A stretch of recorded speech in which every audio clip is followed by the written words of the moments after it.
Ya. Lanjutnya apa lagi Mbak Bella nih? Selanjutnya sepertinya kita jangan berlama-lama lagi Pak Kiai. Kita sama-sama nih banyak yang penasaran mungkin dengan materi sharing yang akan dibawakan. Betul sekali. Dengan tokoh-tokoh yang luar biasa. Dan itu kalau kata orang Bekasi mah ya, ikan sepat, ikan gabus, ikan lele. Lebih cepat, lebih bagus, jangan bertele-tele begitu. Oh iya, betul, Sebutin betul, apa saja yang akan disampaikan oleh para pemateri kita. Oke, tapi sebelumnya mungkin untuk para hadirin yang asam lambungnya dan naik, mungkin boleh sambil melihat-lihat juga stand-stand yang sudah disiapkan oleh panitia. Tinggal request ya Mbak ya, tinggal request iya, ya. boleh juga pesan makanan. Pakai barcode nggak Mbak? Hah? Pakai barcode nggak? Iya, harusnya pakai barcode ya, harusnya pakai barcode langsung ya. Iya, bisa pakai barcode. Iya. Oke. Ya, langsung Siapa aja saja, pakai. Bella, Nah, yang silakan. pertama nanti kita akan ada, mungkin nanti yang dipanggilkan boleh langsung berkenan duduk untuk duduk di tempat di yang telah depan. kami sediakan. Ya.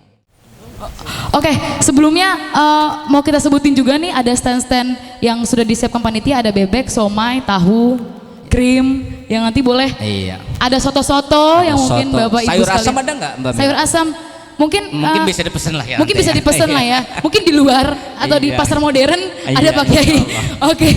Ya. Oke, langsung aja kita Yang panggilkan pertama siapa, materi Mbak Bella? Ya. sharing yang pertama nanti akan dibawahi oleh Romo Pastor Ludowikus Andrinovian PR dari Gereja Katolik Paroki Ibu Teresa Ya, Cikarang. Ya, tepuk baik. tangan yang meriah. Kita panggilkan ke depan untuk Ya, silakan duduk, Romo. Kemudian yang kedua Bapak Pendeta Henry Napi Tupulu MHTH. Ya, dari yang mana ini Mbak? Preses HKBP Distrik 19 Bekasi. Tepuk tangan yang meriah untuk Dipersilakan. Pendeta Henry Napi Tupulu. Siapa lagi Mbak Bella? Yang ketiga pemateri kita yaitu ada Dr. Rio Sihombing yang merupakan Ketua SCT Betel Bekasi dan merupakan praktisi pendidikan. Iya, Tepuk kisah tangan kasih yang hapus meriah lagi. untuk Dr. Rio. Dan yang keempat ini Bapak Kiai Haji Abdul Manan Gani MA, Wakil Sekretaris Jenderal Bidang Kerukunan Umat Beragama Majelis Ulama Indonesia Pusat.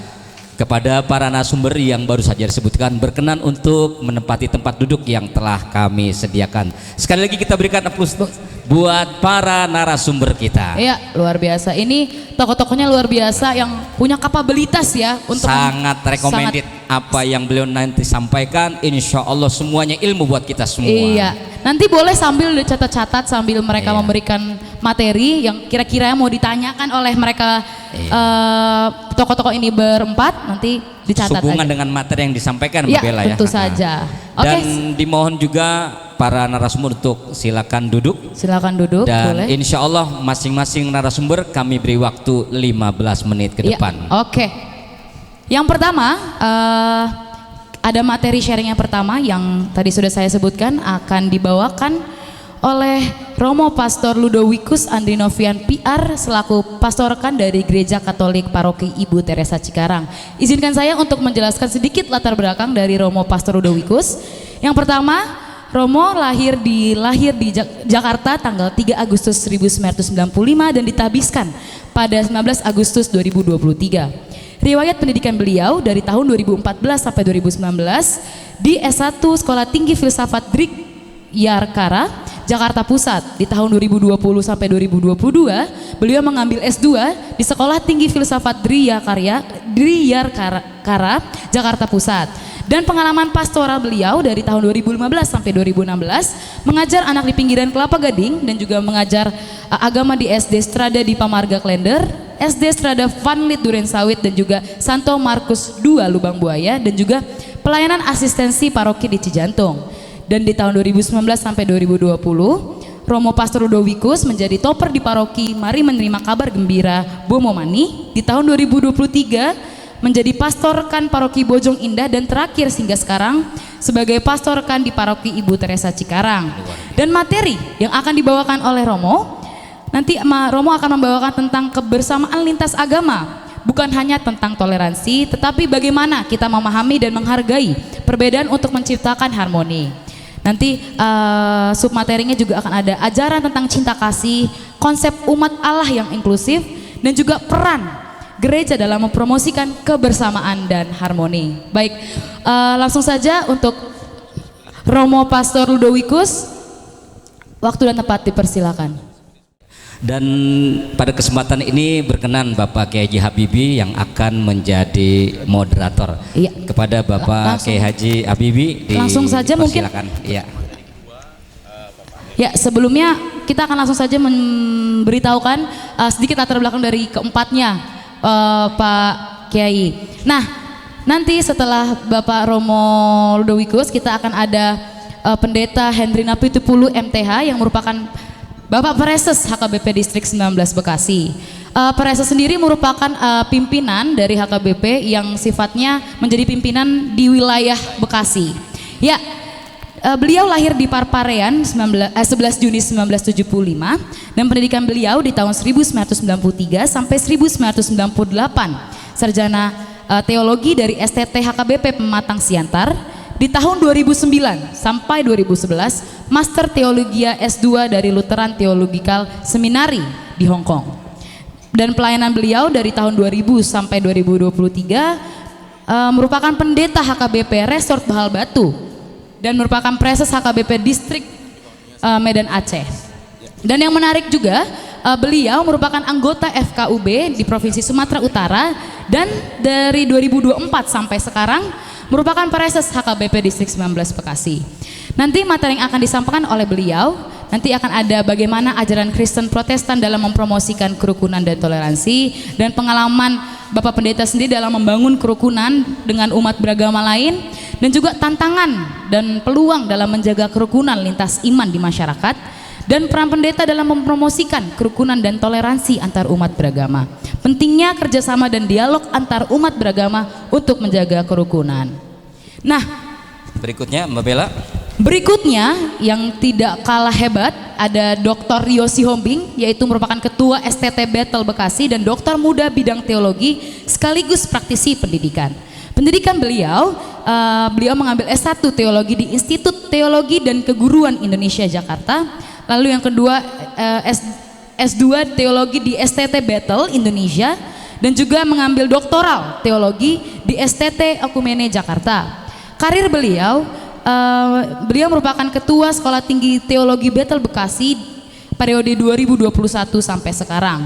Materi yang akan Dr. Rio Sihombing sampaikan nanti merupakan pandangan akademisi mengenai kebersamaan umat lintas iman dan seberapa penting dalam era digitalisasi dan media sosial yang merebak terutama dengan dunia kerja setelah mereka lulus sekolah dan juga bagaimana nih kaum Gen Z berperan untuk mencapai kebersamaan dalam umat lintas iman dan juga karena menjamurnya pendidikan yang tinggi timbul kurangnya penanaman nilai-nilai toleransi dan kerukunan antar umat beragama dan bagaimana cara mengatasinya untuk para orang tua dan juga akademisi muda. Yang terakhir ada apa nih Pak Kiai? Bapak Kiai Haji Abdul Manan MA, beliau Sekjen Bidang Kerukunan Umat Beragama Majelis Ulama Indonesia Pusat.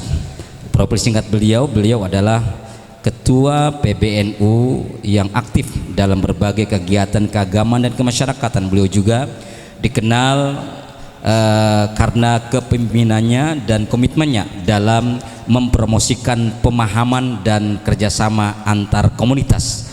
Pendidikan beliau dan latar belakang memiliki latar belakang pendidikan yang kuat dalam bidang keagamaan dan kemasyarakatan.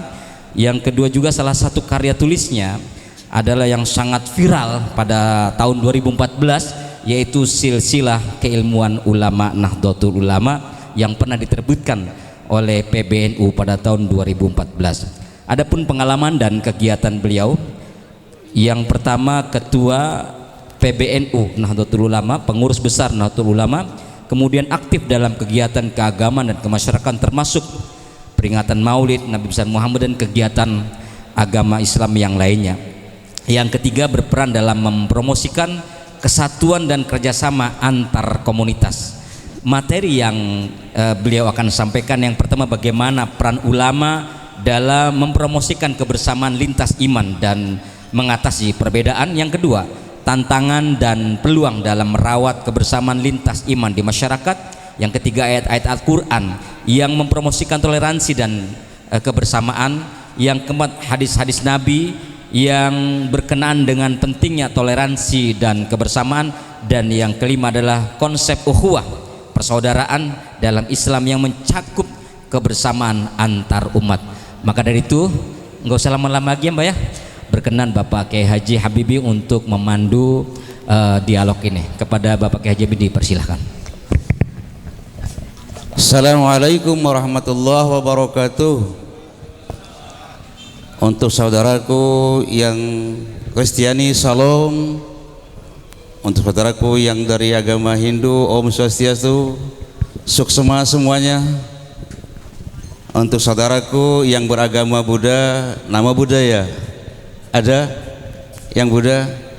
Jika ada saudaraku yang dari Konghucu, Widong Tian, salam kebajikan.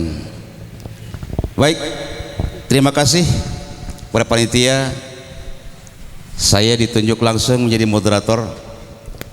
Tidak akan panjang lebar karena saya tidak mungkin bacakan biodata lagi karena biodata sudah sebutkan oleh MC tadi. Izinkan saya mengawali dulu tentang masalah kebersamaan supaya akan menjadi pertimbangan daripada narasumber kita, pemateri kita, bahwa kita inilah memang harus bersama. Dan kebersamaan kita ini memang bukan saudara seiman, bukan saudara seagama, tapi yang jelas kita saudara satu sang pencipta, itu Allah Tuhan yang Maha Esa. Betulkah? Kira-kira apakah ada orang di sini yang merasa dirinya tidak diciptakan oleh Tuhan? Atau batu yang menciptakan gitu kan? No, tidak ada. Satu sang pencipta. Oleh karena itu kata Sayyidina Ali, ini seorang sahabat dan pejuang dalam Islam, dia mengatakan bahwa al-insanu sinfani, ahuka fiddin, ahuka bi khalqillah. Manusia dua, ada saudara kamu satu iman satu agama, ada saudara kamu satu sang pencipta. Saudara artinya kita ini. Buktikan kalau kita saudara, darah kita sama merah, tulang kita sama putih. Betul Pak Donald? Kalau nggak percaya Pak Donald sobek kulitnya, merah enggak? Nanti saya gantian gitu kan. Atau Pak Salahuddin, bener nggak tulangnya ini abangku putih? Kalau nggak percaya bukan tulangnya, nanti saya gantian lagi gitu kan. Tapi jelas jangan dibuktikan, karena sudah jelas adalah kita ini saudara. Dengan saudara mari kita bersama. Materi kali ini jaga kebersamaan umat. Untuk narasumber yang pertama sebutkan tadi pada Bapak Oramo dari Gereja Ibu Teresa Cikarang. Kita akan dengarkan materi dari beliau tentang masalah jaga kebersamaan umat, perspektif Katolik dan agar bisa mencakup kesemuanya. Monggo please Romo.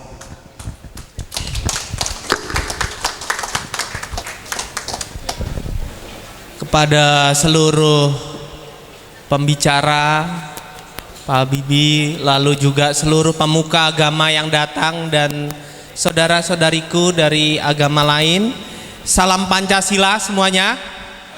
Pancasila ya. Biar ringkas langsung salam Pancasila aja ya. Waktu 15 menit berarti ya. Oke. Pada kesempatan ini tentu pertama-tama saya ingin mengingatkan kembali titik pijak pembicaraan kita, beberapa deklarasi yang sudah dibuat ya.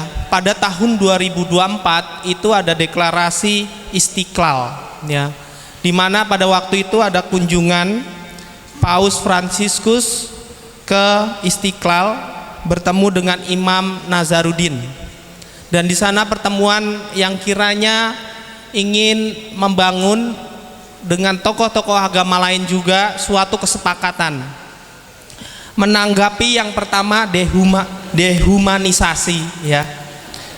Kita tahu bahwa saat ini konflik dan berbagai kekerasan kiranya telah melukai ya, melukai tidak hanya agama yang sering kali dijadikan alibi, tapi juga kita sebagai manusia.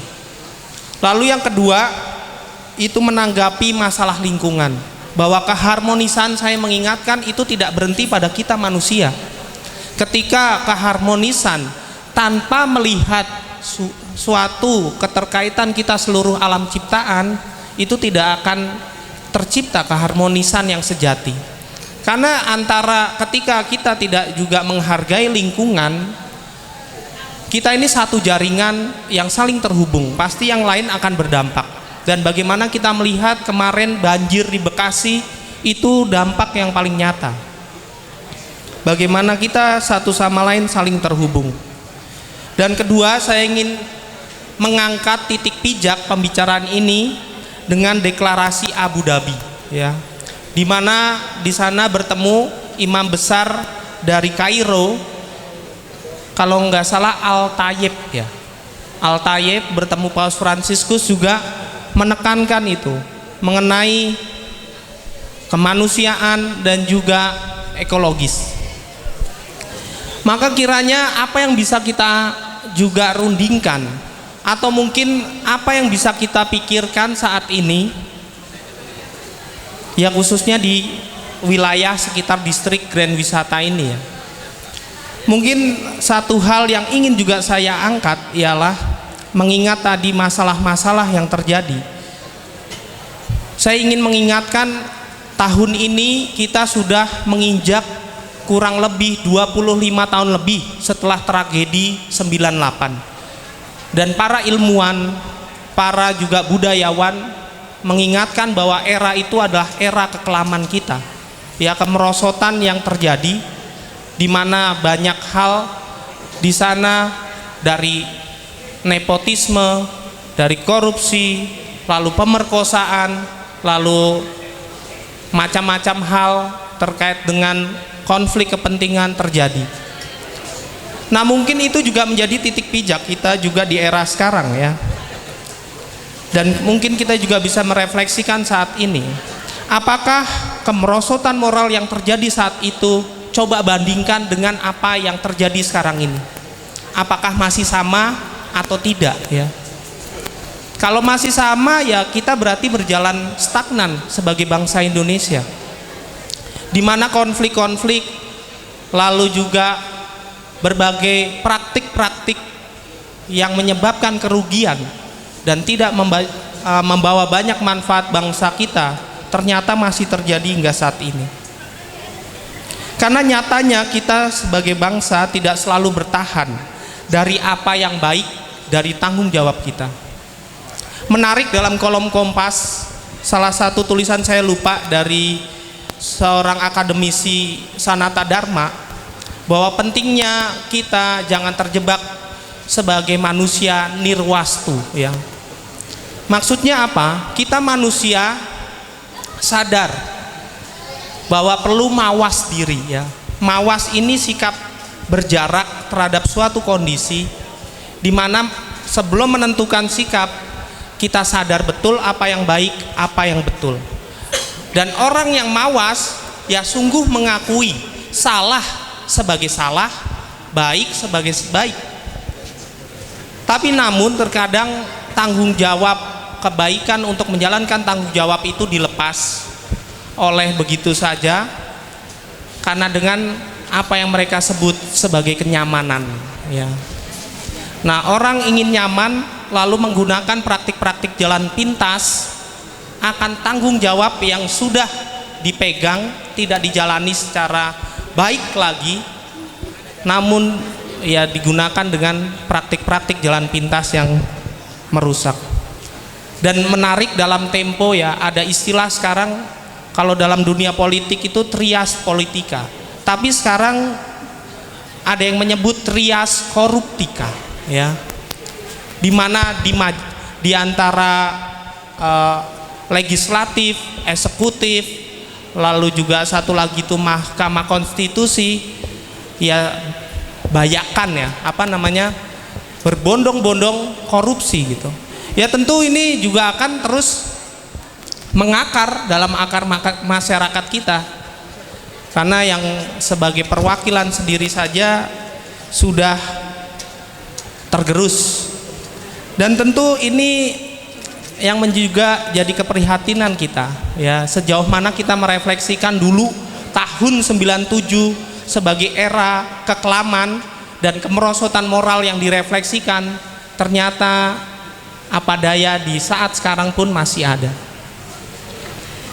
Ya tentu akibat-akibat merusak ini juga banyak ya, dan ada yang menyebutkan sekarang bukan lagi demokrasi tapi ndasmukrasi ya. Saya mengatakan mohon izin secara kasar ndasmukrasi ya, karena orang ya demi kepentingan semata, bukan lagi kepentingan bonum comune, kepentingan umum ya, saling menjegal, saling menenggelamkan dan sebagainya. Tentu banyak faktor yang mempengaruhi, namun bagi saya sayang karena banyak yang akhirnya menjadi bambu tumpul. Kalau saya merefleksikan, banyak yang menjadi bambu tumpul ya. Kalau bambu kan simbol di Bekasi ini ya, bagaimana ini kepahlawanan, namun sekarang ya banyak yang menjadi bambu tumpul yang tiada guna dan hanya siap dipecah belah dan dihasut oleh berbagai kepentingan ya. Maka saya berharap pertemuan ini menjadi pertemuan yang memajukan kita sebagai bangsa. Kiranya sudah cukup istirahatnya dari semenjak kemerdekaan dulu. Setelah kita peroleh, mari kita bangun dari tidur ya, dan saatnya kita beres-beres ya. Sudah berhenti istirahat. Istirahat memang baik, bermain juga baik, namun kalau kebanyakan akan tidak banyak manfaatnya juga. Maka mari kita bangun lagi, kita asah menjadi bambu runcing diri kita yang berguna. Dengan ya tentu saya berharap dari pertemuan kita sebagai satu keluarga bangsa Indonesia di tengah perbedaan, membuat program-program kemajuan ya. Ya minimalnya dari kita sendiri. Bagaimana membangun program kekuatan ya, tentu khususnya ke kaum muda ya. Ya tentu kalau kita saja ya pasti ya sudah beres ini. Cuman bagaimana memperkenalkan juga generasi berikutnya yang juga menjadi penerus, karena kita nggak selamanya di sini, saling berjumpa, saling mengenal dan membangun satu sama lain akan kekuatan-kekuatan satu sama lain, itu penting. Maka mari kita pikirkan bersama ini, buatlah program yang tidak berhenti sampai pada diskusi ini semata ya. Semoga ada terobosan-terobosan juga yang tidak efisien ya, tapi efektif ya. Kalau efisien saya lebih rasa-rasa itu kata yang hanya hemat, tapi apakah keefektifan sekarang juga perlu dilihat gitu. Mari kita bidik kembali ya, karena perbuatan baik tanpa cara-cara yang tepat ya akan mubazir ya. Maka mari kita temukan strategi-strategi yang baik, program-program kekuatan kita ya, untuk membangun itu. Kita saling satu sama lain dengan kekayaannya ini membangun sebagai satu bangsa agar menjadi bambu yang runcing lagi. Dan semoga dipikirkan bagaimana program anak muda, entah ya dimulai dengan bukan kegiatan rohani, tapi mungkin rohana bisa 17-an nanti pertemuan di situ buat lomba bersama, lalu makan bersama, ya kan? Itu bisa saling mengakrabkan dan macam-macam mungkin nanti bisa dibuat. Begitu saja dari saya, sekian dan terima kasih. Baik, sekali lagi berikan aplaus untuk Romo. Terima kasih Romo, panjang lebar Romo bicara, yang intinya mengajak kepada kita semua jangan sampai di sini. Jadi harus melangkah dan melangkah terus. Walaupun tadi saya simak belum ada kiat dari perspektif Romo bagaimana cara untuk menjaga kebersamaan umat ini. Baik, mungkin nanti dalam tanya jawab ada. Sengaja dia simpan materi dia, bila ada yang tanya langsung dijawab. Narasumber yang kedua, Pendeta Henry Horas. Iya kan ya, Horas ya. Horas.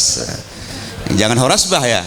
Jangan. Kalau Horas bah orang Tambun lain artikannya. habis beras makan gabah katanya gitu kan. Orang tahun begitu. Kalau kita Horas, betul Horas. Pendeta Hendri dari HKBP. HKBP saya punya banyak pengalaman menarik di HKBP. Bahkan saya pejuang HKBP. HKBP di mana-mana banyak orang yang berdoa, rumah doa dijaga. Datang Habibie, selesai. Di sana, di sini HKBP dijaga sama orang, tidak boleh berdoa, datang Habibie, selesai. Lanjut. Bahkan rumah doa HKBP yang di Sukajaya sana mengalahkan gereja HKBP yang Cibitung bagusnya. Rumah doa dia itu.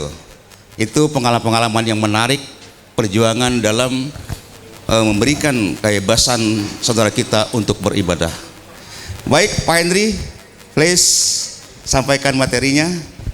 Jaga kebersamaan umat, ini materi kita. Terima kasih Pak Haji. Assalamualaikum warahmatullahi wabarakatuh. Salam. Shalom. Izinkan kami mengucapkan syukur dulu. Izin Romo, Pak Doktor, Pak Manan.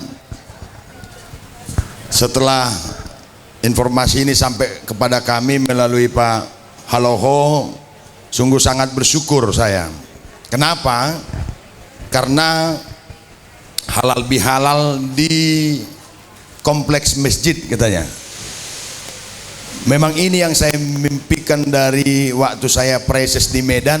Kapan saya bisa masuk masjid? Baru ini. Tepuk tangan, terima kasih banyak Pak Sandi, Pak Yudi, dan semua panitia. Tadi saya tanya sama sekretaris distrik, jam berapa kita nyampe di sana? Jam 7.30 kita harus nyampe ini bang, katanya. Jam 7 kami berangkat dari apa ini? Dari Pulau Gebang. 7.23 tadi kami sampai di sini. Karena saya mau menginjakkan kaki yang pertama di sini, berjumpa dengan Pak Sandi tadi. Dan kami sudah berbincang-bincang. Izinkan kami juga mengucapkan terima kasih banyak buat para ustadz, para kiai. Kami disuguhi, diberikan waktu untuk bisa bersama-sama di tempat ini, dan juga untuk panitia mewujudkan, dan tidak berlama-lama kita masuk ke topik mewujudkan kebersamaan. Itu yang disampaikan oleh panitia kepada kami. 15 menit langsung dipagarin kita dengan waktu ini.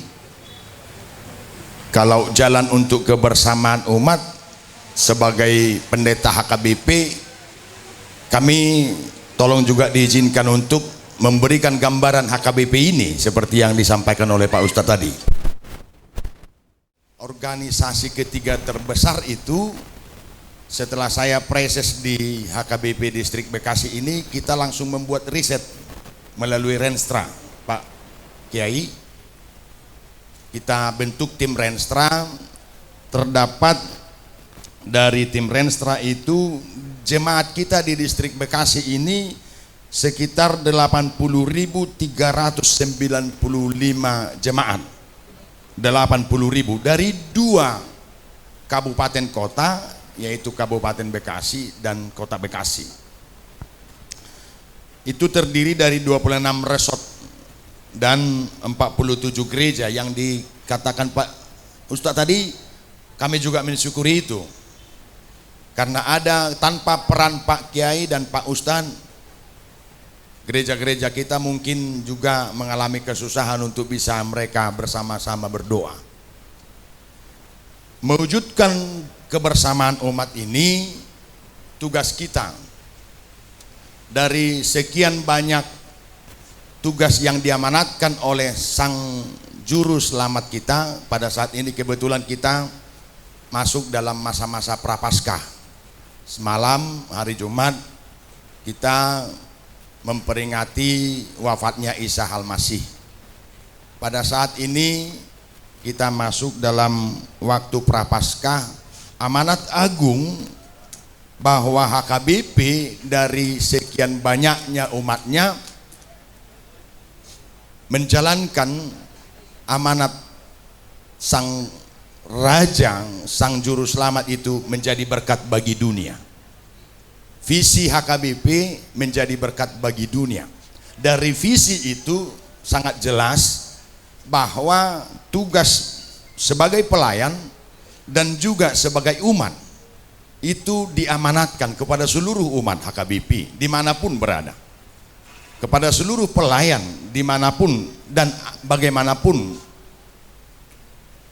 jabatan atau tohonan pelayanannya dilaksanakan, menjadi berkat bagi dunia, bukan hanya untuk HKBP sendiri tapi bagi dunia dan sekitarnya. Out of the box, go to the next level, itulah bagian dari visi HKBP.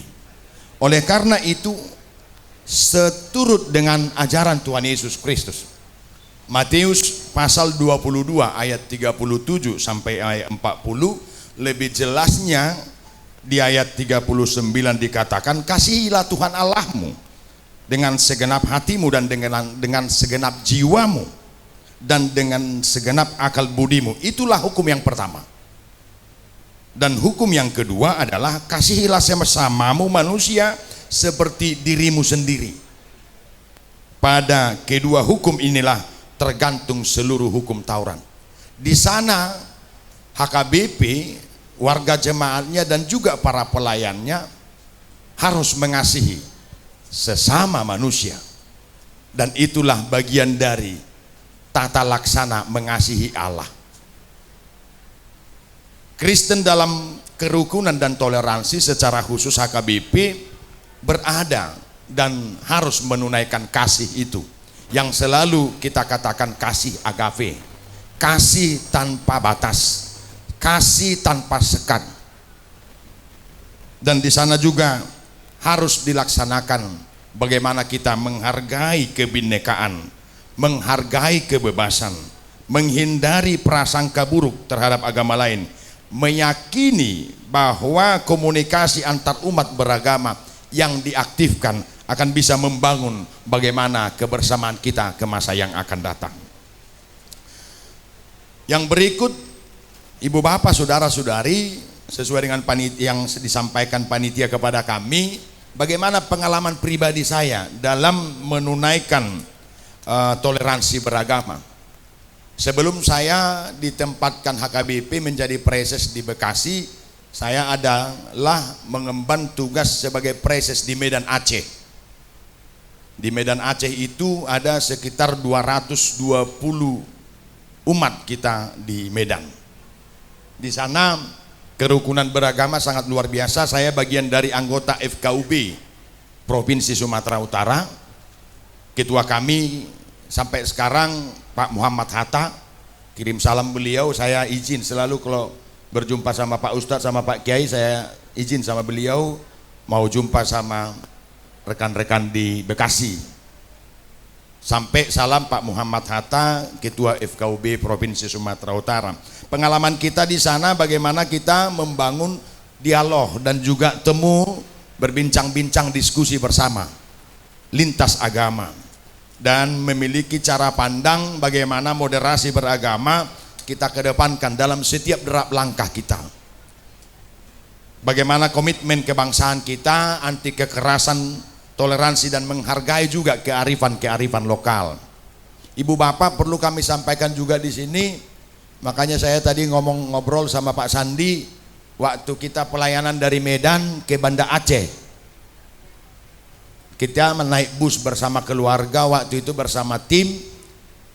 Pak sopir itu ketika kita berangkat ke Banda Aceh, setiap dia mau buang air kecil, dia stop di depan masjid atau musola. Saya tanya, ngapain Pak supir? Aku bilang, izin Pak Pendeta, mau ke toilet bentar, katanya. Di pikiran saya, ini ada dua di pikiran saya. Pak supir ini kenapa mau ke toilet ke musola? Ini enggak bagus ini Pak supir, pikirku. Biasanya kan kalau kita kan masuk ke PBU, mau malam juga begitu. Dan yang kedua di dalam benak saya, luar biasa masjid dan musola ini membuka diri. Ternyata toiletnya terbuka untuk siapapun. Makanya Pak supir bisa membawa busnya dengan baik dan dengan nyaman.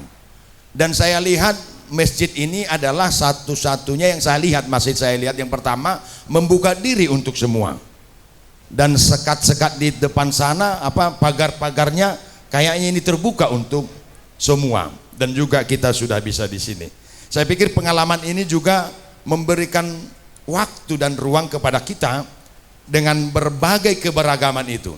Karena keberagaman adalah keindahan, perbedaan adalah kekuatan. Itu juga yang kita imani dan kita tunaikan di Kristen, Protestan secara umum dan juga di HKBP kita.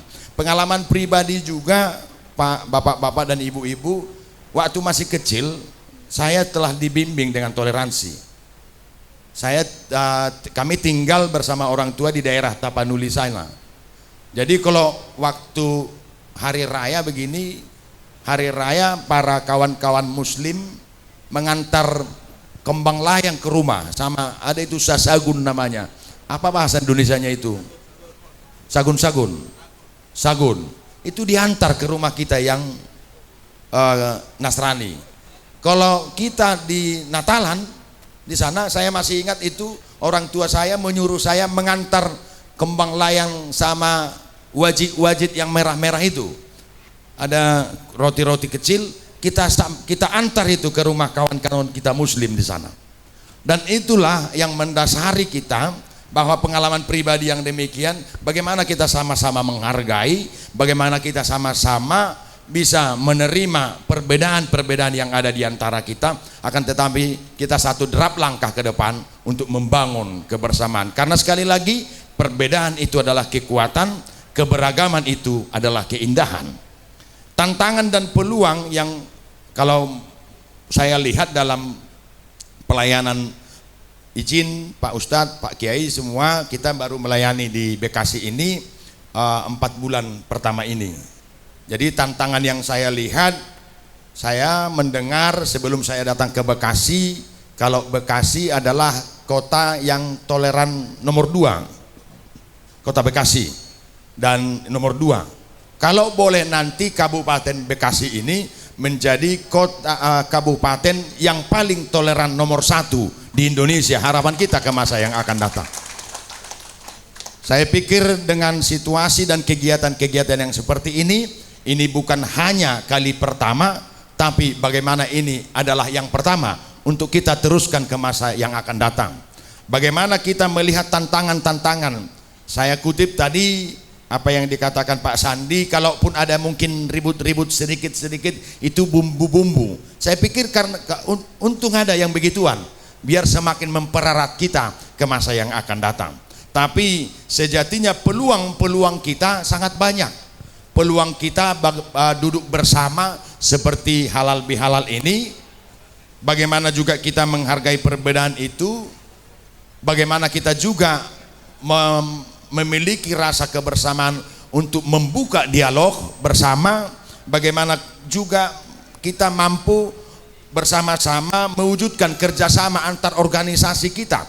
Mungkin underbow-nya gereja atau masjid kita bisa bersama-sama. Pak Romo tadi sudah sampaikan, atau mungkin para pemuda-pemudi gereja dengan para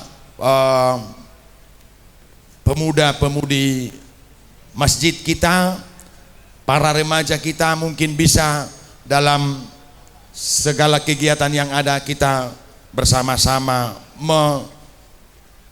memberikan waktu kepada mereka. Kerjasama organisasi dan juga membangun empati, bagaimana rasa sosial kita untuk saling bantu-membantu.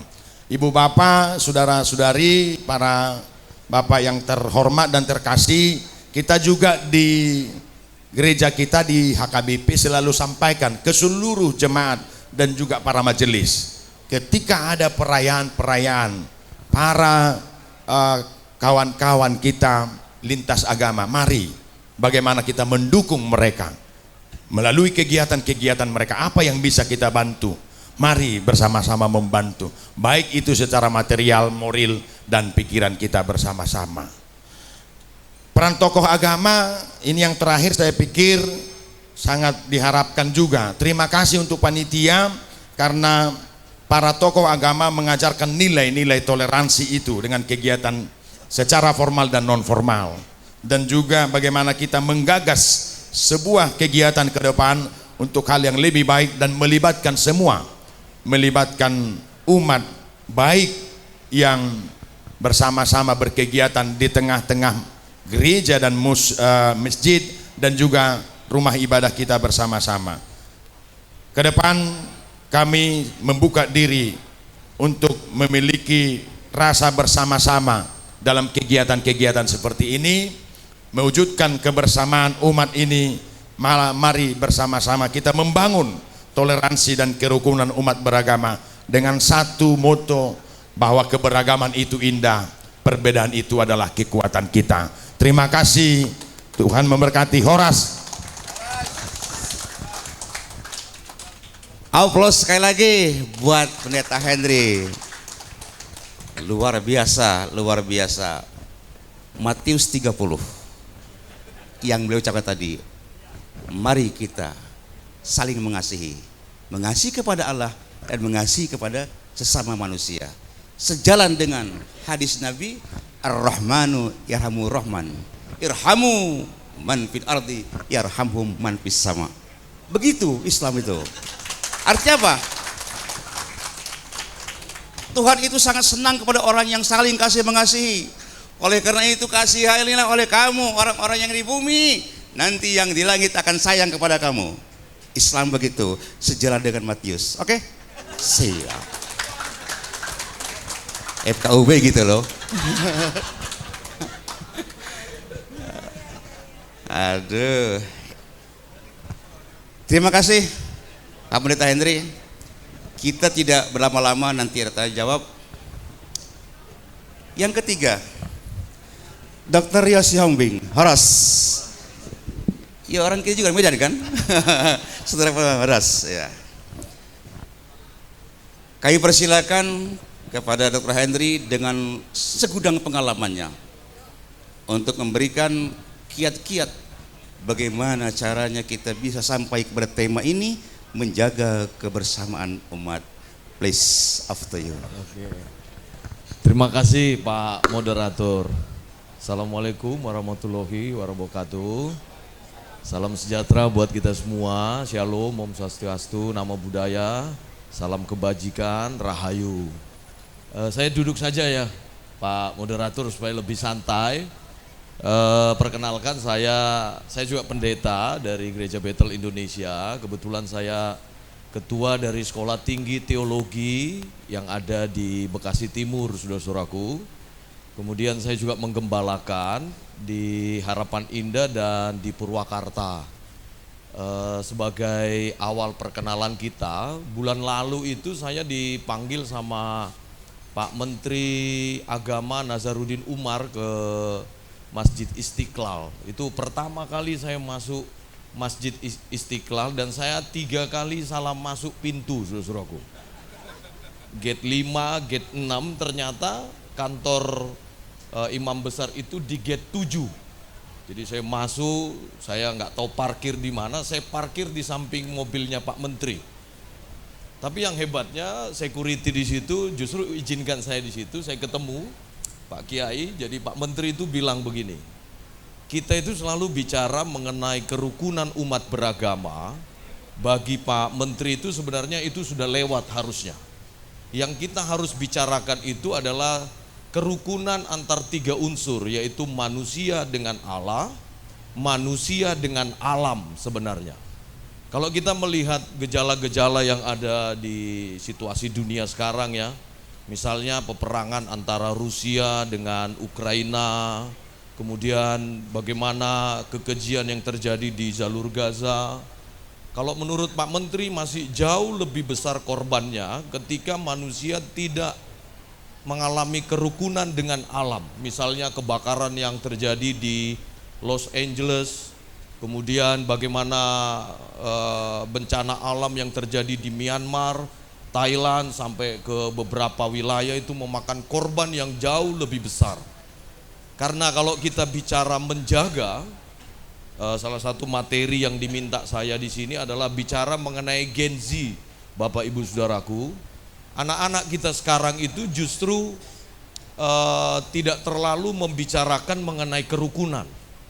situasi sosial media sekarang pun sudah menunjukkan individualistis, misalnya ya, bagaimana perang ekonomi antara Amerika dengan China, satu merasa adidaya, yang lain lebih merasa kuat. Jadi sistem multilateral saja sudah mulai berubah sekarang menjadi individualistis. Makanya forum-forum seperti ini sangat dibutuhkan, bukan hanya menjaga tetapi semacam memberi warisan kepada generasi di bawah kita. Saya lihat yang hadir di sini usianya rata-rata di atas 40. Di mana ini anak-anak Gen Z kita? Kenapa kita nggak ajak mereka, kita wariskan kerukunan kita ini? Tepuk tangan dulu dong ya. Betul nggak Pak Kiai ya? Kadang-kadang kita bicara kerukunan, keberagaman, sementara anak-anak Gen Z, ada Gen Z satu orang. Iya, yang hadir 100 Gen Z-nya cuma 2 ya. Kemudian Bapak Ibu Saudaraku, waktu saya diberi materi ini, kemudian saya melihat pandangan akademisi,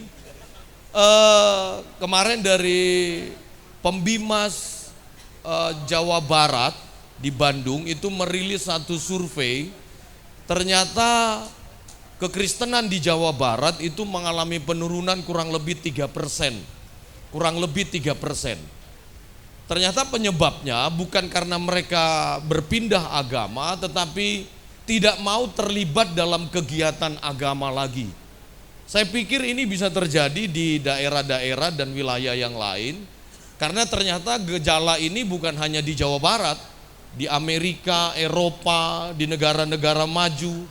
Agama itu bagi Gen Z atau generasi Z itu menjadi sesuatu yang tidak terlalu dibutuhkan lagi, saudara-saudaraku. Gen Z itu adalah mereka yang lahir tahun 96 sampai 2011. Mungkin Pak Kiai 90 berapa lahirnya? 92 ya, masih Gen Z semangatnya, itu dia. Kemudian kalau kita lihat sosial media sekarang ya Bapak Ibu Saudaraku, kita bicara kerukunan, tetapi ujaran kebencian itu seperti dibebaskan saja di sosial media. Kalau kita pemuka agama, ada Romo, ada Pak Pendeta, ada saya dosen teologi, ada Pak Kiai, ada Pak moderator, kemudian ada pengurus masjid di sini, ada orang-orang tua wilayah sini. Kita itu bisa rukun, makan bebek bareng, terus makan siomay bareng. Tapi sesuatu yang baik ini tuh kadang-kadang hanya bicara wilayah. Kalau dalam wilayah kerukunan kita jadi rukun, tapi harusnya semangat ini kita bawa keluar. Setuju nggak kira-kira Bapak Ibu Saudara? Tepuk tangan dulu dong ya, kita sama-sama semangat ya. Karena saya punya anak saja, karena saya pendeta kan, anak itu saya ajak ke gereja ya. Anak saya aja kalau seandainya dikasih pilihan mau ke gereja atau tidak, kalau boleh tidak ke gereja, dia bisa milih tidak ke gereja. Padahal bapaknya pendeta. Karena kalau kami itu dulu, saya masih ingat saya waktu kecil itu, kalau nggak ke gereja itu dianggap berdosa.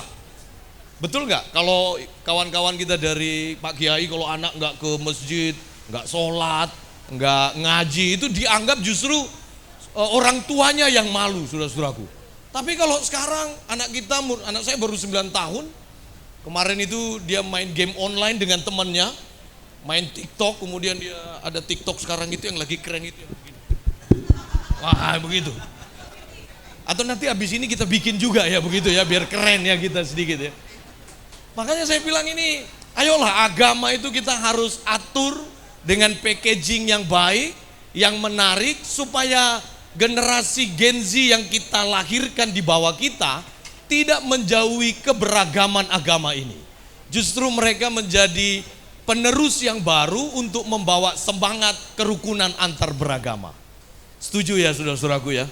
Saya senang sekali saya datang tadi, kemudian saya disambut sama panitia, saya duduk di samping saya ada Pak Preses ya. Preses ini adalah pemimpin gereja untuk wilayah, jadi memimpin beberapa gereja. Dan saya ketemu dengan Pak Romo, Pak Kiai Manan. Nah kami itu di Purwakarta, gereja yang saya rintis saudara-saudaraku. Kenapa kami dipanggil Pak Menteri kemarin? Kami itu membuat satu galeri silaturahmi galeri silaturahmi di kilometer 72A. Kalau saudara masuk Cipularang mau ke arah Bandung, kilometer pertama di sebelah kiri. Masuk Cipularang, tol arah Bandung sebelah kiri. Itu adalah representatif dari terowongan silaturahmi antara Masjid Istiqlal dengan gereja katedral. Jadi kemarin itu kami ketemu dengan Pak Menteri itu, dia bilang begini, saya senang sekali karena cita-cita Pak Menteri itu adalah kalau bisa jangan hanya di kilometer 72 saja ada galeri silaturahmi, tapi di sepanjang Trans Jawa di mana ada rest area, di situ ada galeri silaturahmi. Itu menjadi semangat kami.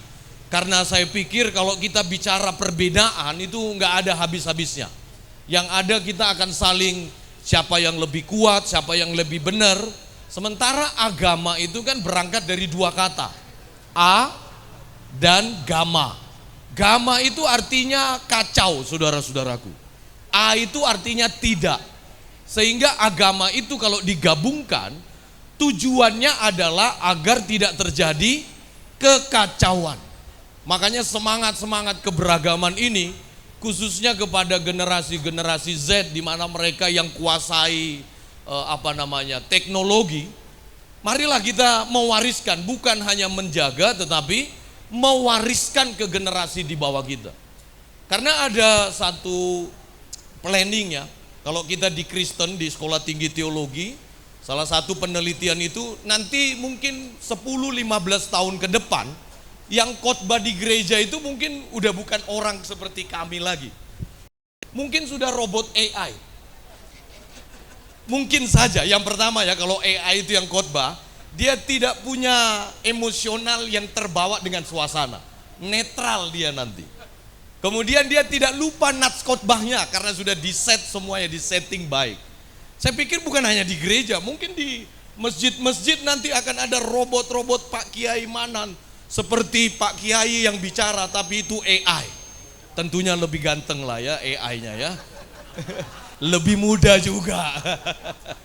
Dan ini adalah sesuatu yang harus kita persiapkan Bapak Ibu Saudaraku di semua lapisan agama. Baik Muslim, Islam, Kristen, Katolik, Buddha, Hindu, bahkan Konghucu. Makanya nanti peran manusia ini akan digantikan dengan peran teknologi. Nah, bagaimana supaya kerukunan ini tidak hilang? Saya bertugas untuk mewariskan kepada orang-orang yang ada di bawah saya. Saudara, kalau saudara lihat penampilan dari Romo, Pak Pendeta, saya Pak Kiai sama Pak Moderator, kira-kira yang paling ganteng siapa kira-kira?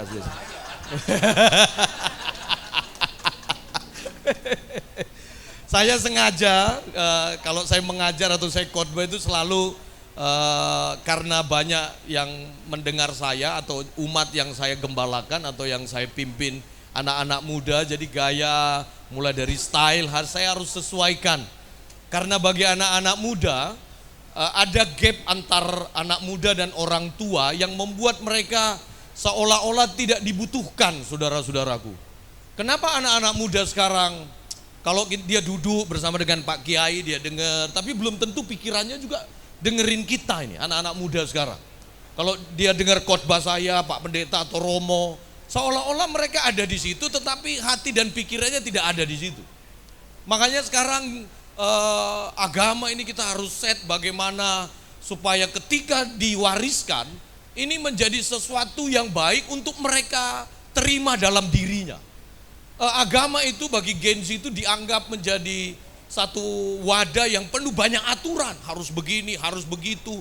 Di gereja saja mengalami hal yang sama, harus pakaiannya begini, di bawah mata kaki dan lain sebagainya. Tapi bagi saya, hal-hal yang bersifat aturan harusnya tidak mengurangi hal-hal yang bersifat rohani atau bicara tentang hati, saudara-saudaraku. Kalau kita lihat anak-anak Gen Z sekarang, mereka itu hidupnya individualistis. Jepang tahun lalu Pak Kiai mengeluarkan begini, tingkat bunuh diri usia remaja di Jepang setiap tahunnya, apalagi tahun 2024 itu meningkat tajam. Meningkat tajam. Jadi orang-orang di negara maju umur 17, 18, 19 tahun, Mereka itu hidupnya individualistis. Sementara kita ini kan hidup di sini ngeguyup. Ada Pak RT, ada Pak RW, ada tetangga.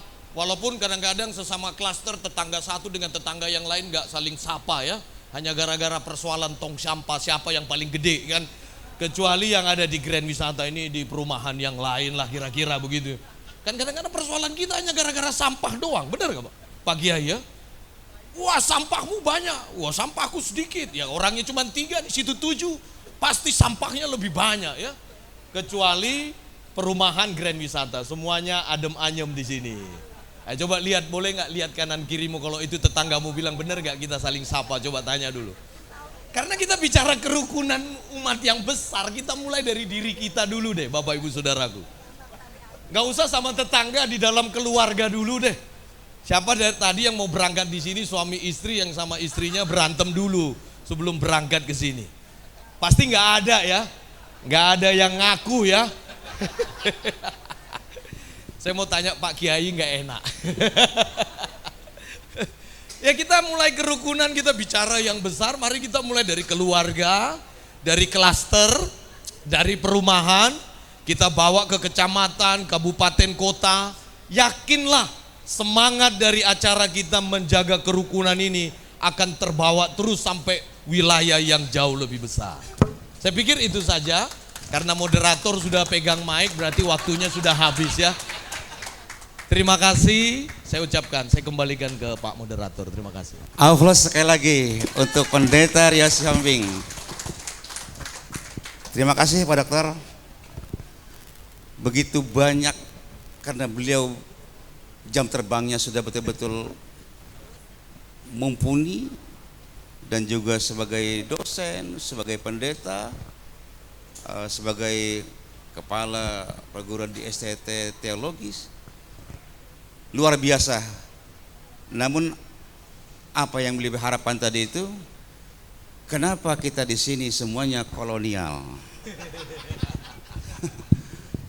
Paling yang milenial saya dah. Yang lain kolonial semuanya.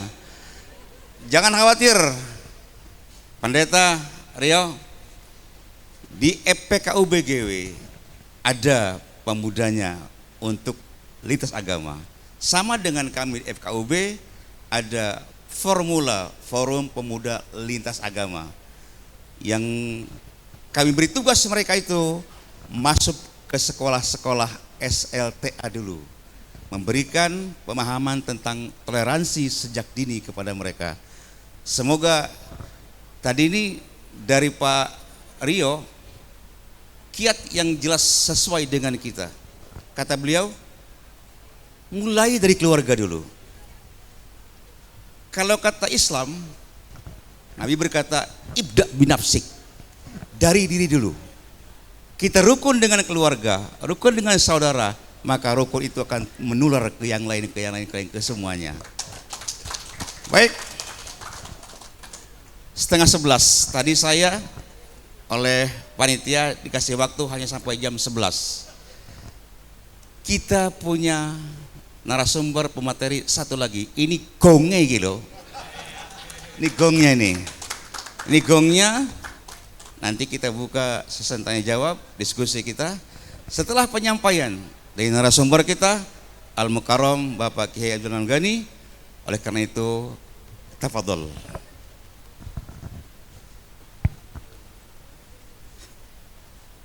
Assalamualaikum warahmatullahi wabarakatuh.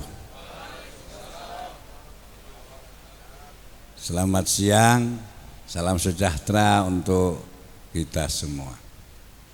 Bismillahirrahmanirrahim.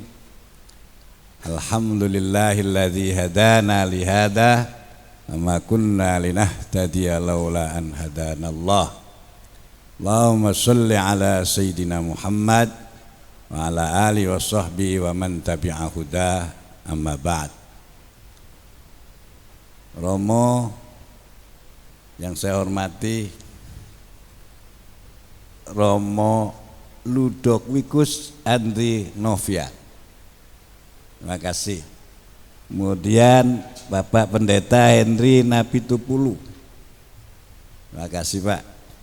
Kemudian Dr. Yosi Hombing yang paling muda, paling ganteng.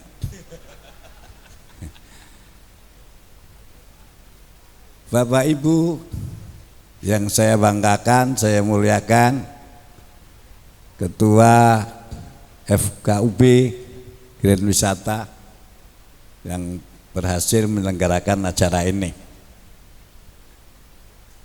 Saya 10 tahun, Pak. 5 tahun menjadi Ketua Komisi Kerukunan Antarumat Beragama Majelis Ulama Indonesia, dan ini tahun kelima menjadi Wakil Sekjen di bidang yang sama, pimpinan harian Majelis Ulama. Telah lama saya mengungkapkan, menginginkan ketika dialog dengan Romo, dengan pendeta, dengan pimpinan umat Buddha, umat Hindu, dan Konghucu, saya ingin forum-forum itu gak usah formal-formal, kemahalan. Maka saya luncurkan namanya kopi kerukunan, ya. Nah, jadi ini kopi kerukunan ini diluncurkan oleh Majelis Ulama Indonesia. Sudah ketika saya luncurkan, kemudian ketika ada sowan dari Romo dari KWI, ya, Romo Heri, kenal ya Pak ya, ya teman saya dari KWI, ketika sowan ke MUI, kemudian izin Paus mau datang, saya bilang coba kapan ngopi di KWI. Nah, akhirnya diselenggarakan ngopi di KWI.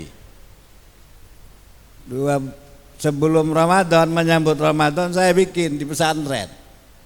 Saya undang semua pimpinan tokoh-tokoh agama dari 6 pimpinan agama dan organisasi-organisasi yang bidang keagamaan. Alhamdulillah hadir, riungan, ngobrol, ngopi, kalau perlu sambil ngutut. Soalnya banyak ahli hisab juga, masuk saya. Jadi santai Pak, makanya saya pakainya sandal, sarung, santai, nggak perlenteng nggak. Karena memang ini acaranya ngupi, ya. Maka saya ketika konsep ini saya sampaikan setelah turun mimbar khutbah, saya disambut teman-teman yang jaga dari teman-teman generasi muda Katolik, Buddha, Hindu, Protestan di depan. Saya bikin kopi kerukunan, siap Pak? Alhamdulillah ini terjadi. Nah, maksud saya jangan di tingkat elit saja. Ngopi itu sudah harus dibawa. Ini justru konsep-konsep membawa ini, membumi itu ya ini ngopi. Karena apa? Ketika masih ada orang berseteru karena agama, karena keagamaan dengan itu namanya kurang ngopi. Benar nggak? Iya. Kalau masih ada, benar nggak? Jadi jangan sampai kurang ngopi nih Pak. Nanti bisa tidak toleran. Karena orang ngopi, orang udut itu toleran. Saya nggak punya udut, ngurangi ngerokok orang lain bisa. Betul nggak Pak? Pak Yai? Iya. Saya belum nanya rokoknya apa Yai. Itu persoalan judul ngopi kerukunan itu Pak. Alhamdulillah sudah mulai. Nah, karena ini saya luncurkan kira-kira 7 tahun lalu. Nah, kemudian yang kedua, berketepatan dengan halal halal. Ini yang saya akan sampaikan. Umat Islam itu ret-ret, Pak. Setiap tahun.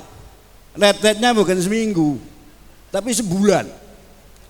1 Ramadan sampai 1 Syawal. Ret-ret. Puasa, ngaji Quran, ya. Ret-ret di bawah bimbingan Tuhan, di bawah bimbingan Allah Subhanahu wa Ta'ala. Karena puasa itu nggak ada yang tahu. Saya ketika namu ke Pak Pendeta, dibilang tanya Pak Kiai puasa, bilang puasa juga nggak apa-apa, ya dah, nggak tahu juga kan. Nggak ada yang tahu siapa orang itu puasa kecuali dirinya sendiri dengan Tuhan. Tuh. Itu ret-retnya umat Islam selama 1 bulan. Karena itu dengan berat melaksanakan perubahan sebulan itu, muhasabah, muraqabah, merasa dilihat sama Tuhan setiap saat dalam 1 bulan. Diharapkan terus merasa dilihat sama Tuhan. Karena itu ajaran ihsan. Ajaran ihsan itu anta'budallaha ka'annaka tarah wa illam takun tarahu fa innahu yaraka. Sembahlah Tuhanmu seakan-akan kamu melihat Tuhan. Jika tidak, maka pastilah Tuhan melihat Anda. Fa innahu yaraka.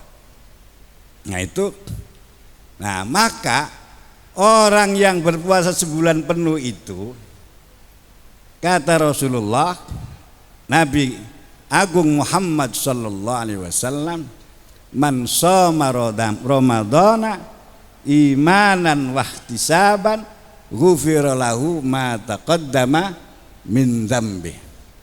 Barang siapa yang berpuasa bulan Ramadan dengan iman, karena kalau nggak beriman nggak kuat puasanya, dan mengharapkan pahala akhirat, ihtisaban, maka diampunilah segala dosanya. Nah, itu dosa-dosa itu diampuni oleh Allah sebab orang itu berpuasa Ramadan.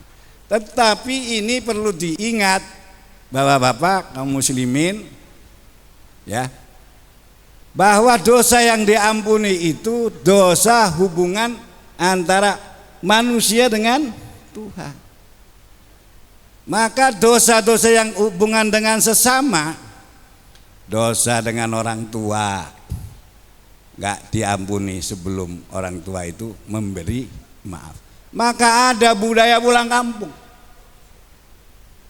Pulang kampung mencari orang tuanya, sampai kemudian harus difasilitasi jalan, jadi program tahunan.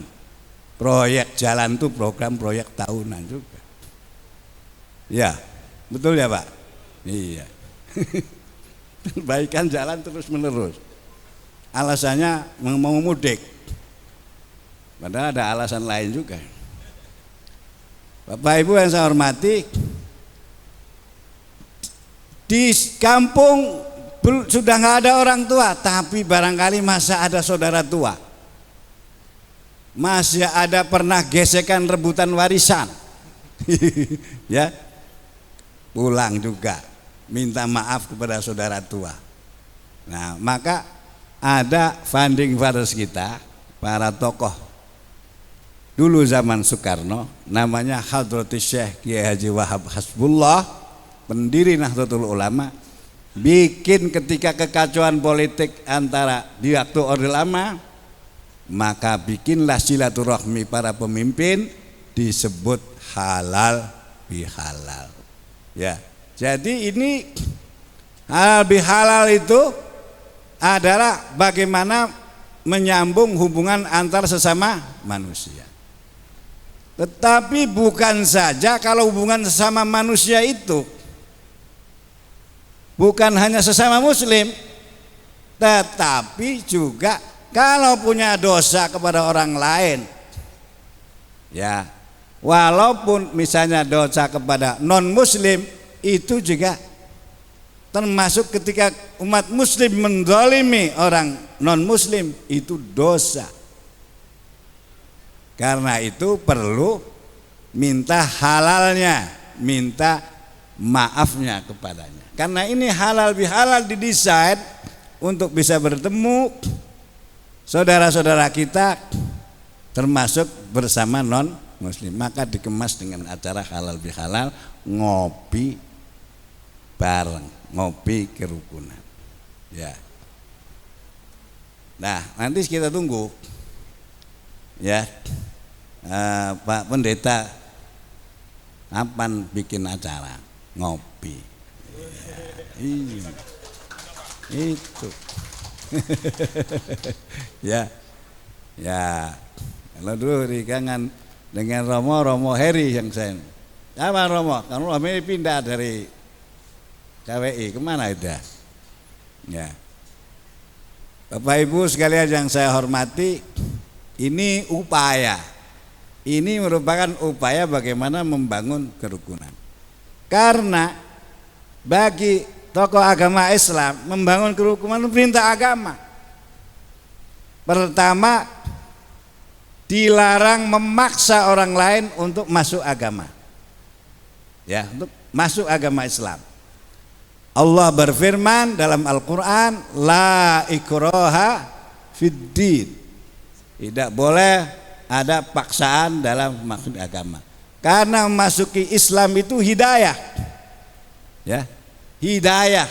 Jadi kalau ada orang masuk Islam itu mendapatkan hidayah, petunjuk dari Allah Subhanahu wa ta'ala.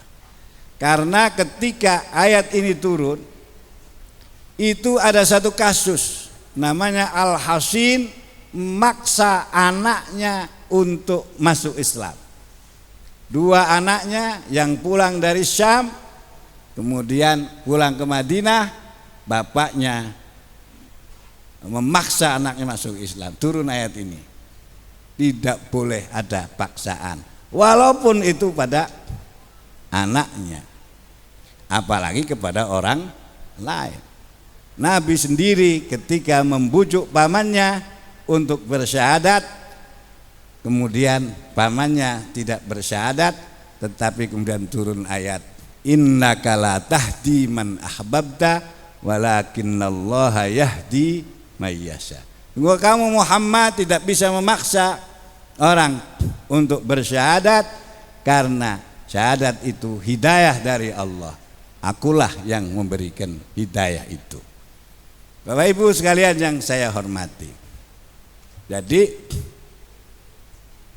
kita gak boleh memaksa.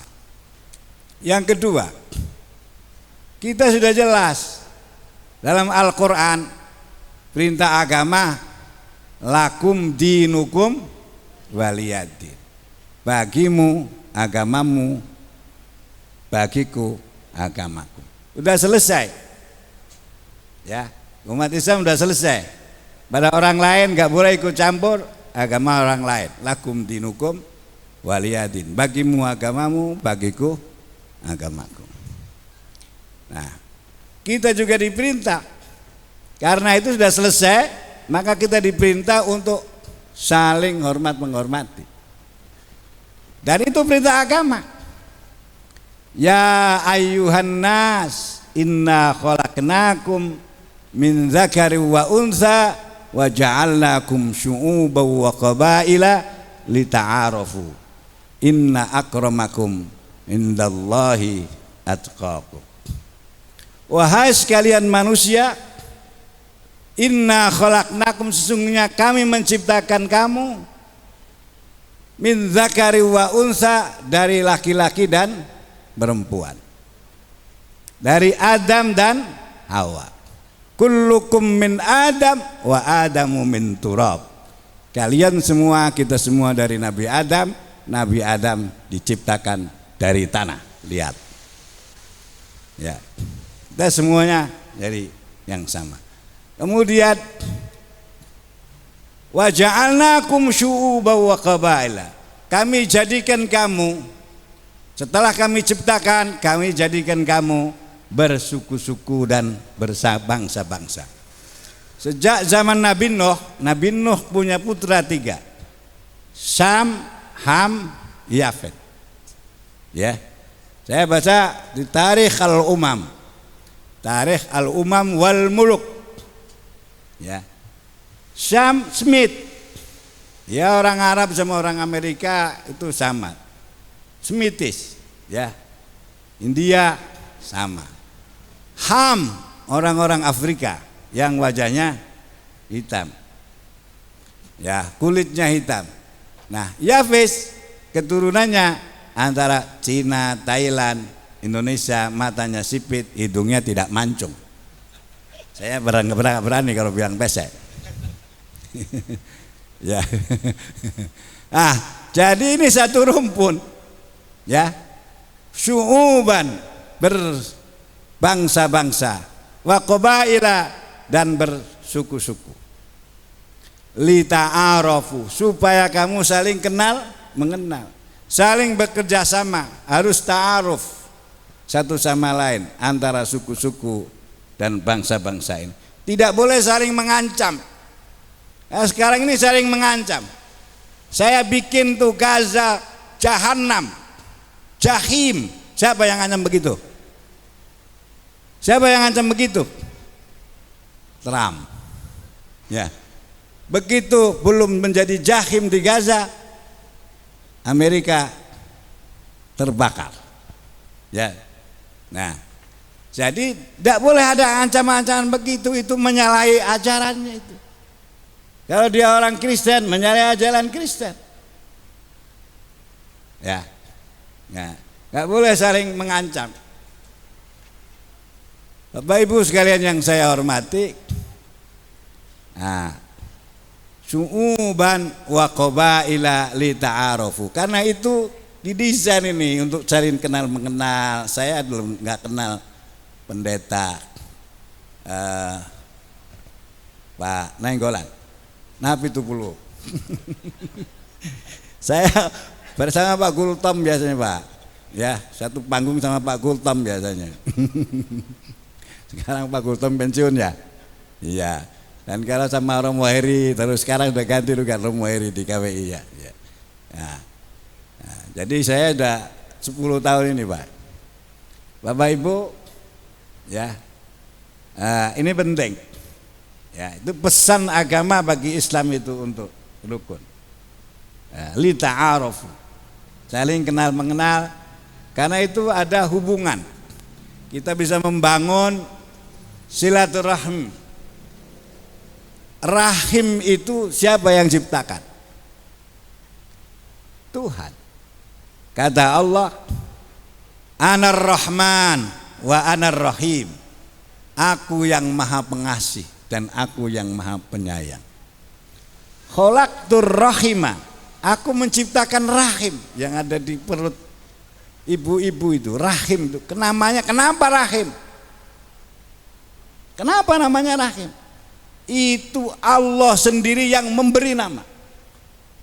Wasyaqaqtu isman min ismi. Nama rahim itu diambil dari namaku, Ar-Rahman dan Ar-Rahim. Ya. Begitu ya Pak Kiai? Ya. Ya. Man wasolahu wasoltu. Siapa yang berhubungan, maka aku akan sambungkan. Dan siapa yang mau mencerai-beraikan, maka aku akan putuskan. Nah, jadi itu Bapak Ibu yang saya perhatikan, ya, pesan agama. Yang terakhir, ya, ini pesan kita bersyukur menjadi bangsa Indonesia. Bangsa Indonesia, kalau di dalam Al-Quran itu, ya, ini tertulis dalam Al-Quran, Bu, ya, tentang bumi Indonesia. Wa huwallazi maddal arda wa ja'ala fiha rawasiya wa anhara wa min kulli thamarati ja'ala fiha zawjayn itsnain yughshil laila nahara Inna fi dzalika laayatil liqaumi yatafakkarun. Itu surat Ar-Ra'd ayat 3. Dialah zat Allah SWT yang menciptakan bumi dan menghamparkan bumi. Dan dia menjadikan di bumi itu rawasiya, ada gunung-gunung.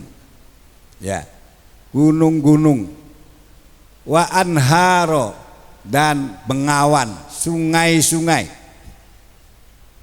Nah, dari gunung-gunung berjejer-jejer, ada gunung Bukit Barisan. Nah, dari sini nih Jawa ini, sepanjang Jawa, dari mulai Jawa Barat, Banten sampai ke Jawa Timur berjejer gunung. Gunung-gunung yang hidup, yang gunung berapi yang menyuburkan tanah. Wa anharo, dan sungai-sungai. Maka saya setuju kalau kemudian tadi diskusinya jangan saja hanya kerukunan dengan sesama manusia, tapi kerukunan dengan gunung, dengan sungai. Jangan sampai sungai dibendung, jangan sampai orang membangun rumah di bantaran sungai. Ya, sekarang sedang ditertibkan oleh KDM. Iya. Wa min kulli tsamarat, dan setiap buah-buahan ada di Indonesia macam-macam. Ya, di Arab nggak ada duren, di Indonesia ada durian. Kalau ke Sumatera Utara ada ucok, yang setiap saya ke sana pasti mampir. Ya, dan paling enak duriannya. Nggak tahu ada ucok-ucok lagi nggak di sini? Ya, banyak macam-macam buah-buahan. Ya. Dan iklimnya Indonesia ini iklimnya sangat sejuk. Ya. Tidak ada musim dingin, dingin sekali. Musim salju nggak ada, musim panas sekali juga nggak ada. Ya, indah sekali. Yukshil lailan nahara inna fi dzalika laayatin liqaumi yatafakkarun. Ini tanda-tanda bagi orang-orang kaum yang berfikir. Karena harus difikirkan bagaimana menjaganya, menjaga bumi yang kita cintai ini. Di bumi Indonesia juga. Wa fil ardi qita'um mutajawiratun wa jannatum min a'nabi wa zuru'i wa nakhlin sinwanu wa ghairu sinwan yusqa bima'i wahid wa nufaddilu ba'daha ala ba'din fil ukul inna fi dzalika laayatil liqaumi yaqilun. Di bumi ini juga ada kebun-kebun, ada tanaman, berbagai macam tanaman, walaupun disirami dengan air yang sama, tetapi buahnya berbeda-beda, rasanya juga berbeda-beda. Rasa dalam lidah kita, dalam konsumsi kita juga berbeda. Ini tanda-tanda bagi kaum yang berakal. Bapak Ibu sekalian yang saya hormati, betapa indahnya kita hidup di Indonesia ini, maka kita harus jaga, kita rawat NKRI ini dengan sebaik-baiknya. Amunisi yang paling susah dipadamkan itu karena apa? Api keagamaan yang sering disampaikan kepada umat sehingga satu sama lain menjadi bertengkar dan bahkan berperang. Ya, jangan sampai ada kasus-kasus lagi, kasus Ambon, kasus Poso itu terjadi. Saya pernah ke Poso, saya meresmikan gereja bersama Pak JK karena Pak JK tokohnya. Saya kebetulan ketua Dewan Masjid, Pak. Kalau Pak JK ketua umumnya, saya umumnya ketua. Ya, jadi saya umumnya ketua. Saya pernah ketua PBNU. Kalau Kiai Said Ake ketua umumnya, saya juga umumnya ketua, masih sama. Nah, karena itu harus selalu dilakukan. Kita membangun persaudaraan ini harus ada titik temu, ya, harus ada titik temu. Karena itu Nahdlatul Ulama Muhammadiyah, Majelis Ulama Indonesia menciptakan tri-ukhuwah, 3 persaudaraan. 1, ukhuwah Islamiyah, persaudaraan dengan sesama umat Islam. Ya. Yang kedua, ukhuwah watoniyah, karena secara akidah sudah lakum dinukum waliyadin, maka ada ukhuwah watoniyah, persaudaraan sebangsa dan setanah air. Nah, yang ketiga, ukhuwah insaniyah, ketika kita tidak satu bangsa, maka kita meminta kepada dunia agar persaudaraan kemanusiaan, berbeda-beda benua, berbeda-beda negara harus tetap dirajut. Karena itu keprihatinan kita dengan kasus Gaza, kasus-kasus lain, peperangan di luar negeri, itu menjadi perhatian kita juga, supaya kita punya berperan bangsa Indonesia sebagaimana amanat Undang-Undang Dasar bahwa ikut menciptakan perdamaian dunia. Nah, Bapak Ibu sekalian, ini upaya kita dalam membangun kebersamaan. Ketika kita ketemu, tidak ketemu di dalam sama-sama akidahnya, imannya, karena lakum dinukum waliyadin, maka kita akan bertemu dalam persaudaraan sebangsa dan setanah air, dan persaudaraan kemanusiaan. Nggak akan bertanya kalau Pak Kiai kita ini ada melihat orang ditenggor oleh motor di jalan, kemudian tersungkur, kamu agamanya apa? Nggak bertanya begitu.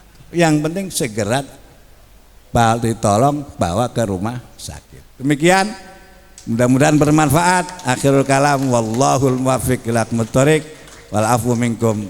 Wassalamualaikum warahmatullahi wabarakatuh. Matur suwun, terima kasih. Aplaus sekali lagi untuk Bapak Kiai. Subhanallah, luar biasa. Kalau saya tarik benang merah, ada kesimpulan yang harus kita betul-betul ikuti. Apa kata beliau tadi? Tidak boleh saling menganiaya. Kalau orang Islam menganiaya, menyakiti orang yang non-Islam, itu sama saja berdosa. Dosa. Itu berarti bingkai untuk merawat kebersamaan. Jangan saling menyakiti. Dalam hadis sebutkan, man adza jarahu halakallahu darah. Barang siapa orang yang menyakiti tetangganya, maka Tuhan akan menghancurkan kampung itu. Contoh, kalau Pak Donald dengan Daengku nggak akur, saling menyakiti, kata Pak Donald, motor 3, ambillah sama kau 1, pencuri. Begitu. Kalau orang semua bagi saling menyakiti, sudah tidak akan akur dan tidak akan aman itu negeri. Maka mari kita bersama harus menghormati. Tadi kalimatnya dalam Al-Quran, li ta'arafu, bukan li taghadabu. Saling kalau mengenal, saling menghormati, bukan saling bermusuhan, bukan saling qatalu membunuh, bukan saling memukul, tapi kita saling menghormati. Kalau ini terwujud di seantero jagat raya Indonesia ini, maka insya Allah bukan suatu hayalan, pasti baldatun thayyibun warabun ghafur, pasti akan kita raih. Baik, pas jam 11 kita buka sesi tanya jawab dulu. Cindera mata dulu, nanti ada cindera mata.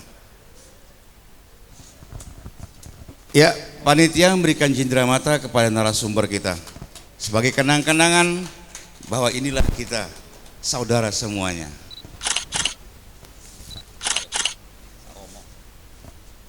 Lanjut, silakan Pak Ketua kepada Romo, monggo, silakan diambil gambarnya. Cindera mata dari FPKUBGW bahwa kita telah bersama-sama hadir di acara ngopi bareng atau ngopi kerukunan lintas agama. Lanjut Bapak Deta Hendri. Ya, ini saudara kita semuanya. Lanjut Pak Dr. Yo.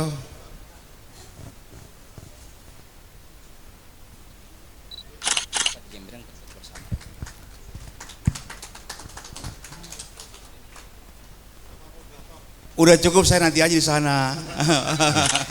Dimohon Masalahnya untuk harus dibuka, ini. Bapak Pendeta, dibuka untuk Oke. dibuka Pak, dibuka untuk diperlihatkan di semua. Baik, Dibuka. kita buka apa Iya. tulisan di kaos Iya, ini. sekaligus nanti diambil gambar. Ya, silakan para narasumber untuk berdiri menunjukkan bahwa sesungguhnya kita adalah satu, kita adalah kebersamaan.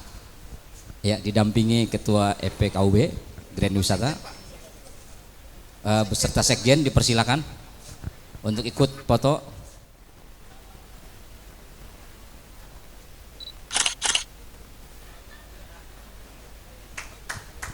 Ya, kita kasih aplaus untuk semua narasumber dan moderator. Dilanjut Bapak Kiai moderator. Masih di atas Pak. Izin Romo mau ada acara yang lain, mungkin mau pamit dulu. Romo. Nggih Romo. Monggo. Romo ada giat yang lain, dia akan pamit lebih dahulu. Saya mohon pamit karena masih menyiapkan hari suci ya. Mohon Ih, maaf. matur suwun Romo.